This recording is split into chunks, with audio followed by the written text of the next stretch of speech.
Right, very good morning from a rather chilly St. Patrick's CBC in Kimberley this morning. As you can see, we're in sort of almost midwinter, and a little bit of a cold front on the way, and I believe it's going to be really, really cold over the weekend and early next week. So all the trees have lost their leaves, and it has turned a bit chilly. But that's been counteracted this morning because the junior school, the foundation phase and the senior primary have had pajama day. So they've all had their warm pajamas on and their gowns and slippers, including the staff, I might tell you. And they've had a bit of a fun day, being dressed in pajamas, but a really good choice of day because it's nice and cold.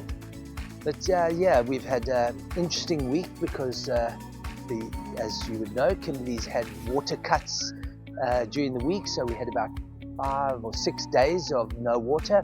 But fortunately, our system of having our own reservoir, some boreholes, our own pumps, JoJo tanks has meant that we've had water the whole week, and that's worked nicely.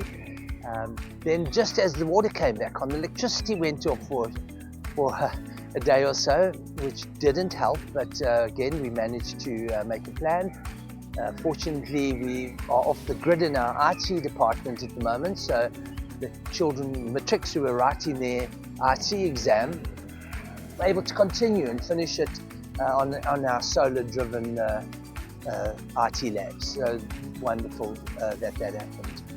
Then we can't believe that we are almost at the end of a term. So for the time being, the last 3 weeks are going to be mainly consumed by examinations. So the high school are well in the way. Senior primary going to get into that now next week. So exams are going to be happening, and a bit of a different routines and schedules, but I'm sure everybody's got that under control. And then I think there's only about 3 weeks of term left before we go off. Lots happening before then, but we'll get there.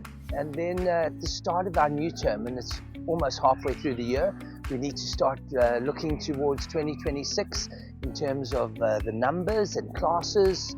And over the last year or so, we've had an increase in numbers, especially in the high school. So it's important that everybody fills in the re-registration forms next term, and we'll give you a heads up at that stage as to who needs to do what. But yeah, it's going to be a well-earned holiday. I know a lot of us are exhausted, and especially the boarding house children and staff who've gone through the trauma of having the boarding house burned down, but they're well settled at the moment, but I think they do need a break as well. So the holiday that's about to come our way is going to be well received. Good, thank you. Have a lovely weekend. Keep warm, and we'll see you back at school next week.